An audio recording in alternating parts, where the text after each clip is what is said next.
분명히 주토피아 2하고 포버트는 굉장히 잘 만들어졌어요. 근데 그럼에도 불구하고 왜 이 빌런에 대한 몰입이 떨어지는 걸까요? 그리고 더 나아가서 애초부터 주디하고 닉, 즉 주인공이라는 거고 포버트는 왜 다른 싸움을 싸우고 있었던 걸까요? 안녕하세요. 주토피아 2를 이제야 봤는데 확실히 잘 만들어졌어요. 굉장히 세계는 예쁜데 그 공존이라고 하는 그 시리어스한 주제를 좀 어떻게 다뤄냈느냐, 좀 이 작품이 좀 모범이지 않을까 그런 생각을 했어요. 그렇긴 한데 그 주토피아 2가 좀 아쉽다라는 느낌이 든 이유가 뭐냐면 바로 그 빌런이었던 그 포버트 때문인데, 한번 그 주디하고 닉 그리고 포버트의 그 서사를, 그러니까 이야기를 한번 검토를 해보자고요. 일단은 주디하고 닉이 주토피아2를 시작하게 된 계기, 그러니까 새로운 이야기를 시작하게 된 계기는 주디하고 닉이 사건 현장을 조사했을 때 발견했던 그 뱀 가죽 때문이었어요. 이 뱀 가죽이라는 그 의미가 우리한테는 뱀 가죽 아니야, 그런 식으로 생각할 수가 있는데, 근데 문제는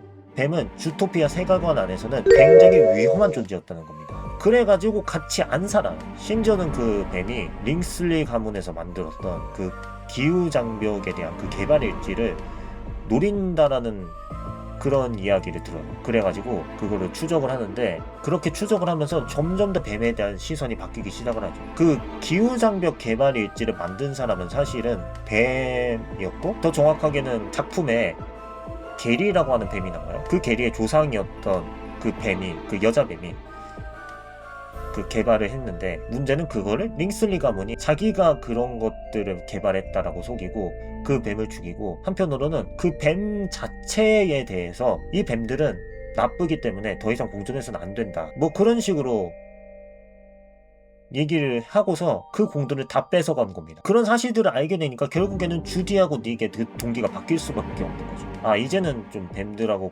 공존하고 그들의 공로를 인정해줘야겠구나. 그런데 포버트 같은 경우에도 그 기후장벽 개발 일지를 노리기는 했는데, 문제는 동기가 다릅니다. 그 포버트가 처음 나오는 장면은 주디하고 닉이 잠입수사를 했던 그 파티장이었는데, 거기서 그 링슬리 가문의 다른 일원들한테 타박을 받는 장면이다. 장면을 보면서 느낄 수 있는 거는, 아, 링슬리는 그 가문 안에서 인정을 받고 싶어하는 그런 마음이 가득했었구나라는 그런 생각을 했어요. 그리고 영화는 그것에 따라서 잘 진행됩니다. 심지어는 아버지, 드디어 우리가 추적자를 잡아냈습니다, 이렇게 얘기를 했을 때 포버트의 아버지는 아, 잘했구나 라고 인정을 해줘요. 비록 그 감옥행으로 끝나긴 했지만 정말 완벽한 서사 아니에요? 근데 문제는 이 둘이 다른 싸움을 싸운다라고 얘기를 했잖아요. 결정적으로 동기가 달랐던 거죠. 물론 주디하고 닉하고 그리고 빌런 쪽 포버트, 갑자기 동기가 바뀌기는 했죠. 주디하고 닉도 사건이 진행이 되다 보니까 어쩌다가 아, 공존해야겠는데 그런 생각이 들었다면은, 포버트 입장에서도 생각을 하면은 주디하고 닉하고 동행을 하고 있었는데 분명히 선택지가 있었을 겁니다. 좀 그런 고민을 했겠죠. 아, 이렇게 공존한다 이야기를 하는 것이 굉장히 매력 있어 보이는데? 그렇긴 했는데 포버트 입장에서 그런 선택지가 진짜로 매력 있어 보이는 선택지였을까라는 점은 잘 모르겠어요. 그냥 단순히 그 주토피아가 책을 뺏고 빼앗기고 어쨌든 버리는 그런 이야기라고 단순화 시킨다면은, 포버트 입장에서는 굉장히 매력이 없어 보이는 선택지가 바로 주디가 이야기했던 너는 왜 공존을 안 하냐라는 선택지일 겁니다. 배신을 했을 때 주디가 그 거의 죽어가는 상황에서 그런 식으로 질문해요. 가족하고 달라질 마음이 없는가? 그런 얘기를 했는데 포버트는 그런 식으로 얘기했어요. 나는 달라질 마음이 없다. 당연하죠, 그게. 포버트가 그런 마음을 가졌든지 안 가졌든지 결국에는 그렇게까지 공존에 관심이 없었을 게 뻔하고, 애초부터 만약에 그런 것들을 어필을 해야 된다라고 했다면 포버트의 가족하고 관련된 정보가 아니고 포버트가 공존에 관심이 없었다라는 그런 정보를 깔아놓는 선택을 영화가 했어야 됐을 겁니다.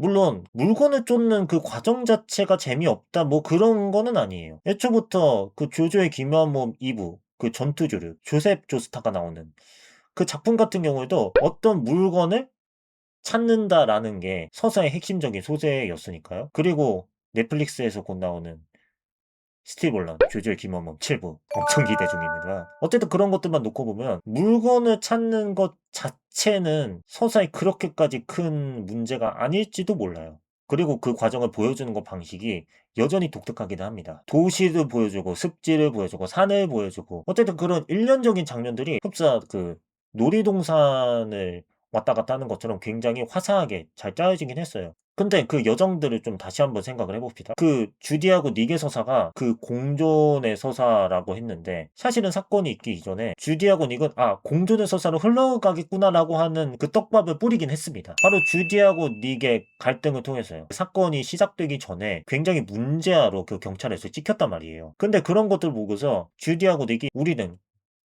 하나가 될 수 있을까? 공존할 수 있을까라는 고민을 다시 한번 하게 되거든요. 그런 고민들을 해결하는 것이 그 주토피아 2의 큰 이야기 중에 하나이기도 한데, 그런데 문제는 그것을 뒷받침해야 되는 빌런 포버트는 계속해서 가족 얘기를 하고 가족 얘기를 하고, 그러니까 나는 공존하기 싫다라는 그런 말이라든가 행동이 딱 하나밖에 없었던 겁니다. 그 반전. 그래가지고 제가 떠올린 게 있어요. 빌런은 주인공 일행이 혹은 작품이 이야기하고자 하는 전쟁을 반대 입장에서 증명을 해야 된다는 거. 그러니까 공존이라고 하는 테마하고 관련해서 주디하고 닉 그리고 포버트는 치열하게 싸웠어야 됐습니다. 책 때문에 싸워야 되는 게 아니라. 약간 이해가 안 되신다라고 하면은 이번에도 또 조조인데, 조조의 김한원 일부 디오 브란도에 대해서 제가 설명을 할게요. 이 디오 브란도가 진짜 잘 만든 빌런이라고 생각을 하는 이유가 뭐냐면, 그 조조 일부의 테마가 용기거든요.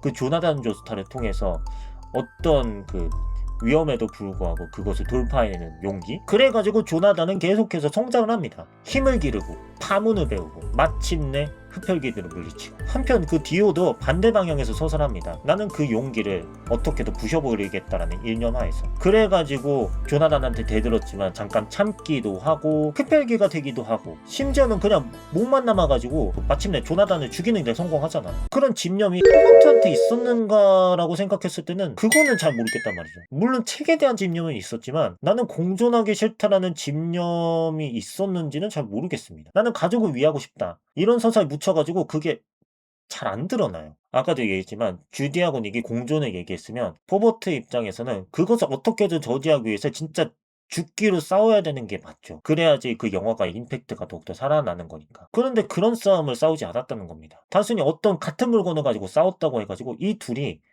동일한 싸움을 싸운 거는 아니었던 거죠. 진짜 간단한 예를 들어가지고 그 마트에서 치킨이 한 마리가 남았습니다. 근데 두 사람이 손을 딱 하고 뻗어가지고 그 치킨을 가져가려고 경쟁을 벌이죠. 근데 동기가 다를 수가 있잖아요. 한쪽은 아이의 생일이 있으니까 그 생일을 축하해주고 싶은 마음에서 치킨을 사려고 했을 수도 있고, 한쪽은 그냥 배고파서 그냥 일하는 중에 혹은 일이 끝나가지고 너무 배고파가지고 그 치킨을 사려고 했을 수도 있는 거고. 어쨌든 그렇게 되니까 포버트의 서사가 너무 힘이 빠진다라는 그런 느낌이 들었어요. 아까도 얘기했지만 분명히 잘 만들어진 빌런이거든요. 그런데 그 빌런이 존재를 입증하기 위해서, 그러니까 나는 공존하기 싫다를 위해서 싸운 게 아니니까 결국에는 그런 거겠죠. 만약에 포버트가 가졌던 그런 전제를 그대로 밀고 나갔으면은 포버트한테는 참 미안한 내용이지만 포버트는 가족한테 끝내 버림을 받아가지고 너는 우리하고 다르다, 알아서 해라 라고 해야 되는 게 굉장히 자연스러웠을 겁니다. 그렇게 되면은 그 옆에 있었던 그 시장이라든가 경찰들이 그 링슬리 가면은 자기 아들까지도 이렇게 버리는구나, 배신해야겠다, 어쨌든 그렇게 마음을 먹을 수도 있으니까요. 어쨌든 결과적으로 링슬리는 감옥에 가가지고 죄값을 치르게 됩니다. 근데 영화 바깥에서 보면은 그게 실패가 아닙니다. 포버트 링슬리의 실패는 영화의 전제를 증명하지 못했다는 점이에요. 계속 얘기했지만 그 악당도 영화의 전제를 뒷받침하는 그런 캐릭터여야 돼요. 특히나 주토피아처럼 시리어스한 주제를 얘기하고 있다면요. 좀 그래가지고 제가 진짜 잘 만든 악당이 어떤 악당인가를 좀 다시 한번 생각해보는 그런 계기가 됐었던 영화였던 것 같아요. 혹시 여러분은 이 영상에 대해서 어떻게 생각하시나요? 이 영상에 대해서 여러분의 생각을 댓글로 남기셨으면 좋겠고, 왜냐면 제 해석이 완벽하지가 않거든요. 그리고 영상을 혹시라도 재밌게 보셨으면 좋아요, 구독을 잊지 말아주시길 부탁드리겠습니다. 그럼 지금까지 진해봤습니다.